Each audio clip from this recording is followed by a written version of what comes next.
छी अहाँ सब केहन छी।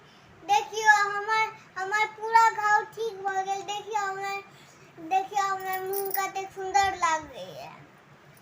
अब अहाँ सबके तो पते है, हम सुत के उठे छी तो हम बाबाजी के गोड़ लागल जाय छियै।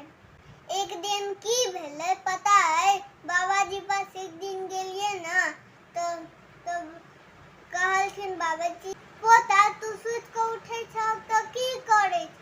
सुत के उठे छी और मम्मी पापा के गुड मॉर्निंग करे छी, अहाँ के तो गोड़ लागे छी। बाबाजी हमरा कहले जे तू बड़ नीक काज करे छ, काल से उल्टा और काज करे। हम कहलिए ठीक छै। तो बाबाजी कहलखिन हम तो एगो मंत्र सिखा दिए छियै। तो हम कहलिए ठीक छै बाबाजी सिखा दिया। एना को हाथ क लियो पूता, हाथ दिस कर पढ़िया करात्र से लक्ष्मी कर मध्य सरस्वती कर मूल्य तू गोविंद भाग्य कर दर्शन। एना को हाथ के गोड़ लागी।